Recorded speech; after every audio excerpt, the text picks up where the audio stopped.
In the physical universe, there is a fundamental law. For every action, there is an equal and opposite reaction. The harder you push against a wall, the harder the wall pushes back against you.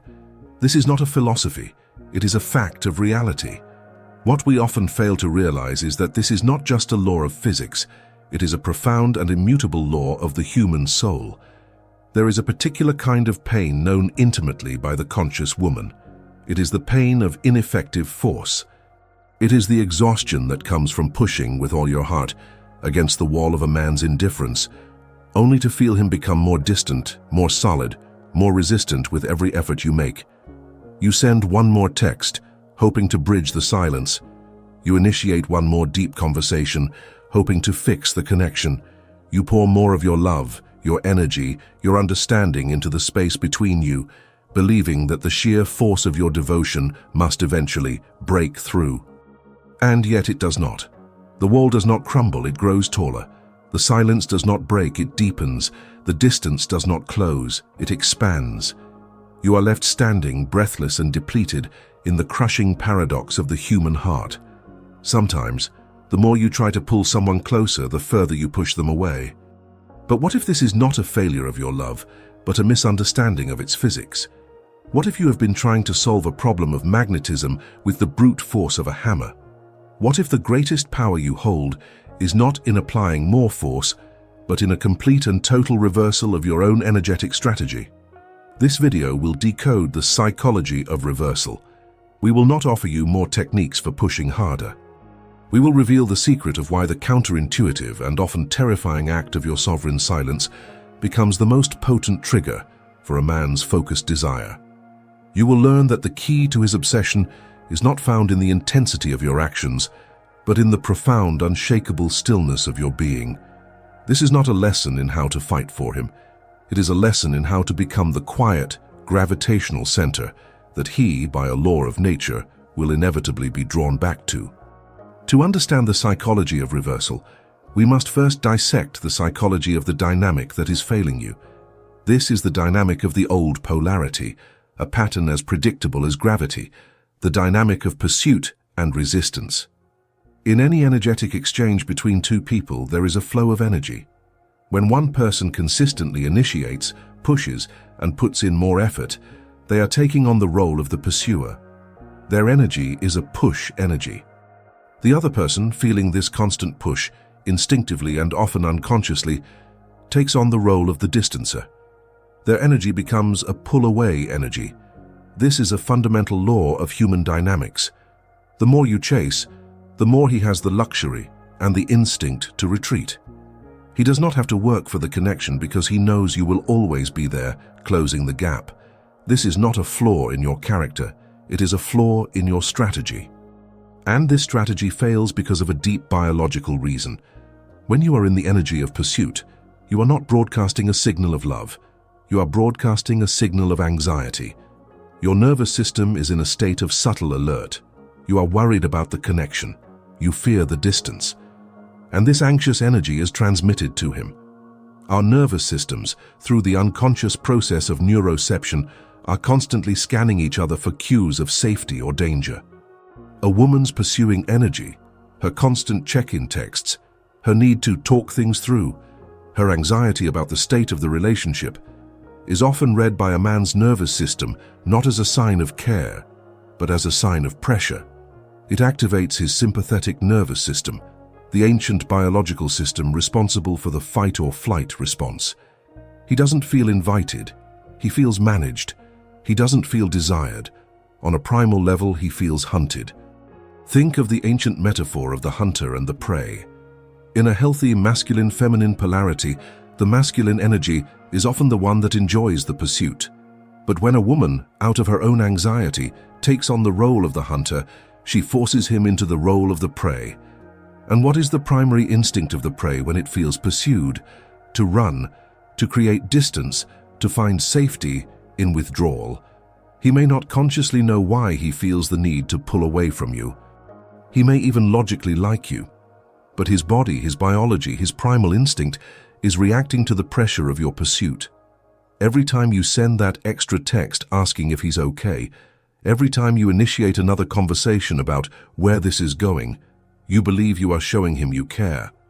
But what his nervous system often experiences is another step in the chase, another closing of the gap, another threat to his sense of freedom and autonomy. And so he pulls away, not because he is a bad person, but because you have, with the best of intentions, cast him in a role that forces him to retreat. The old polarity is a losing game because it works against the very laws of psychological and biological attraction. To change the result, you must change the entire game. If the old polarity of pursuit and resistance is a losing game, then the only way to win is to refuse to play. This is the heart of the great reversal. But the reversal is not about learning how to pull him back, for that is just another form of force, another manipulation of the same linear dynamic. The true reversal is about stepping off that linear path entirely and accessing a different dimension of power. It is about ceasing all pushing and pulling, and instead beginning to cultivate your own psychological gravitational field. Gravity is the most powerful and effortless force in the universe. A planet does not chase its moons. A sun does not pursue the planets that orbit it. It does something far more profound. It holds its own massive, brilliant, fiery center. It is so full of its own energy, its own light and its own heat, that it creates a warp in the fabric of space-time around it. And the planets, in their own natural course, are simply and inevitably drawn into its orbit. They do not do this because the sun begged them to, or chased them, or explained to them why they should. They do it because it is the natural law. This is the new paradigm for the sovereign woman. Your task is not to learn how to better pursue him. Your task is to become your own sun. This gravity is created by your self-contained sovereign energy.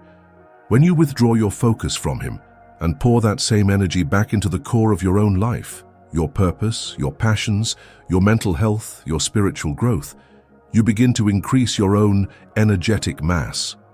Your inner world becomes so rich, so full, so vibrant, that it begins to generate its own heat and its own light. This is the essence of our principle of philosophical balance. The act of radical sovereignty, of tending to your own fire, is what creates the most powerful and authentic form of connection. Your silence in this new paradigm is not an empty void or a manipulative tactic. It is the natural consequence of a sun being busy with its own magnificent burning. Your unavailability is not a game you are playing. It is the simple truth that your time and energy are now being invested in the profound project of your own becoming. A man can feel this shift on a primal level. He was accustomed to being the center of your universe, the object of your pursuit. But now he senses that you have found a new center of gravity, and that center is yourself. He is no longer the sun in your solar system. You are. This does not make him feel rejected in the way that punitive silence does. It makes him feel something far more powerful, awe, and a deep, instinctual desire to move closer to the source of that incredible warmth and light. He stops running from your pursuit, and he starts being pulled in by your gravity. This is the psychology of reversal. You don't get him back by chasing him. You draw him in by becoming a universe so complete in itself that he cannot help but want to explore it. The force that creates this psychological gravity is your silence. But we must be absolutely clear. Not all silences are created equal. The silence that repels is very different from the silence that captivates. Many women, in an attempt to regain power, employ what can be called punitive silence. This is the classic silent treatment. It is a weaponized absence. It is a silence that is loud, heavy, and ringing with unspoken anger and disappointment. It is a tactic of the ego designed to punish, to manipulate, and to force a reaction. And while it may sometimes work in the short term by triggering a man's guilt, it is not a strategy of attraction. It is a strategy of war, and it creates a field of tension that a man's soul will always eventually seek to escape. The tool of the great reversal is a different energy entirely. It is sovereign silence. This is not a tactic you use against him. It is a state of being you cultivate for you. Sovereign silence is not a weapon. It is a sanctuary. It is defined by three essential qualities. First, it is energetic, not just behavioral. True sovereign silence is not merely the act of not texting or calling him, it is the conscious and total withdrawal of your mental and emotional focus from his life. It is the discipline to stop rehearsing imaginary conversations in your mind. It is the choice to stop checking his social media to see if he is happy without you. It is the radical act of ceasing the constant, invisible energetic surveillance that you have been conducting on his life. When you do this, you are not just ceasing communication, you are reclaiming vast amounts of your own life force. Second, it is full, not empty. Punitive silence is the silence of an empty room, a vacuum of connection that feels cold and desolate. Sovereign silence is the silence of a rich and vibrant inner world. It is the silence of a library filled with books you are excited to read.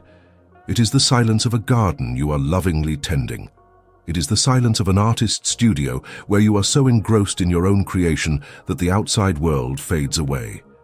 His absence is not felt as a painful void because your own presence, your own life has become so engaging, so full, and so satisfying. Third, and most importantly, it is trusting, not fearful. The silence of the pursuer is always laced with fear, the fear of being forgotten. But sovereign silence is a profound act of trust. It is a deep, embodied faith in your own intrinsic value. It communicates on a frequency far deeper than words. I trust that what is meant for me will find its way to me. I do not need to force, to grasp, to manipulate, or to control. I am so secure in the value of my own presence that I do not fear its absence from your life. This is the opposite of the anxious, controlling energy of the pursuer. It is the calm, unshakable confidence of the queen in her own kingdom, of the sun in its own solar system. A man's nervous system can feel the difference between these two silences with absolute clarity. Punitive silence feels like a declaration of war, and it triggers his ego's desire to fight or flee. Sovereign silence feels like a declaration of peace.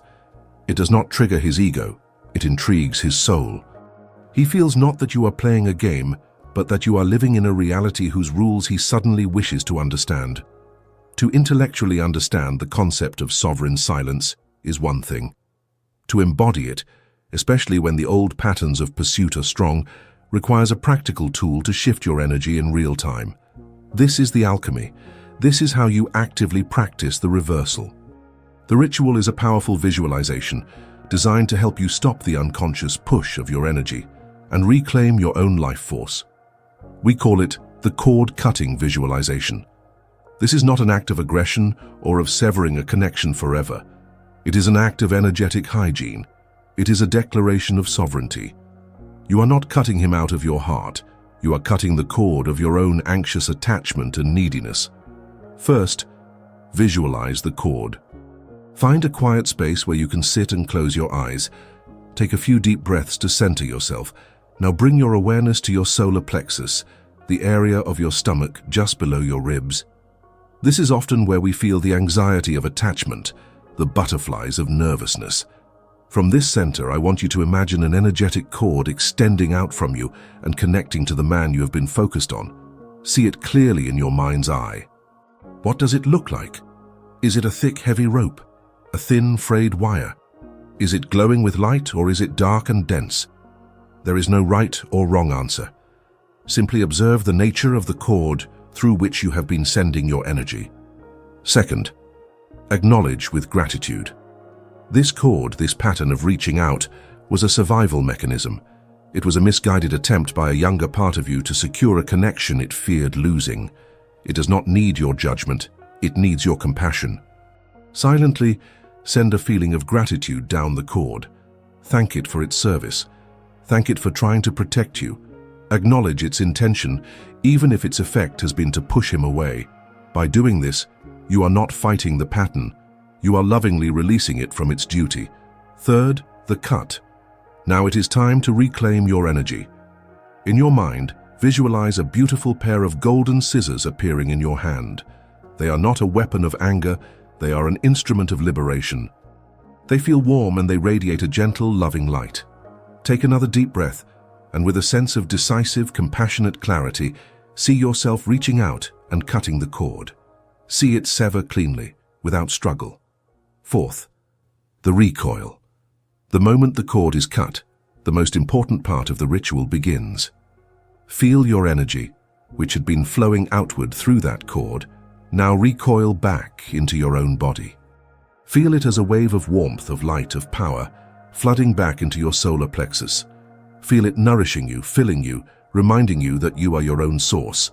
Feel the profound sense of wholeness that comes from being fully inhabited by your own energy. Sit with this feeling for as long as you like. This is the feeling of your own gravity, your own center, being restored. Practice this ritual whenever you feel the old, compulsive urge to pursue him. Each time you do, you are weakening the old neural pathway of external seeking and strengthening the new sovereign pathway of self-containment. You are not just hoping he will stop pulling away. You are actively taking back the energy that was pushing him away in the first place. When a woman consistently practices this ritual of cord cutting, when she reclaims her own energetic field, the effect on the man who had grown accustomed to her pursuit is profound and inevitable. This is where the psychology of reversal manifests in his reality. First, he feels the change. He does not know what you have done. He does not know you have performed a ritual. All he knows is that the subtle, constant, energetic push from you has suddenly ceased. The pressure is gone, but in its place is not relief. It is a deafening silence. The vacuum we spoke of earlier is now fully present. He feels the loss of your energy before he can even consciously register it. It is the feeling of walking into a room where a constant low hum has been playing for months, and suddenly, it is gone. You don't notice the hum when it's there, but you are acutely aware of its absence. His mind, which had been comfortably passive and no longer needed to invest, is now activated. It is jolted out of its complacency by a series of powerful, unconscious questions. Your silence is no longer a simple lack of messages. It has become a loud and compelling mystery. His mind becomes a detective, and you are his most fascinating case. Why did she stop? Has she lost interest? Has she met someone else? Did I misread everything? His entire mental and emotional energy, which had been directed elsewhere, now begins to pivot and focus with an increasing intensity on you. This is the state that our title calls obsession. And here, we must perform our final alchemy and understand this word in its proper context. This is not the unhealthy, pathological obsession of a man who does not respect your boundaries. That is a phenomenon of the ego. This is a phenomenon of the soul. His obsession in this psychological reversal is his mind's intense, focused, and relentless effort to solve the mystery of your newfound sovereignty. He is not obsessed with controlling you. He is obsessed with understanding you. He is not obsessed with possessing you. He is obsessed with regaining a connection to the powerful, peaceful energy he now realizes he took for granted. He had you placed in a neat and predictable box in his mind, labeled the woman who is always there. When you, through your inner work, step out of that box, you shatter his entire frame of reference for who you are. He is now faced with a new version of you, a woman who is self-contained, sovereign, and whose happiness is not dependent on him. This new you is the most captivating mystery he has encountered, and the human mind, especially the masculine mind, is wired to solve a mystery it finds compelling. This is the reversal. You are no longer the one trying to figure him out.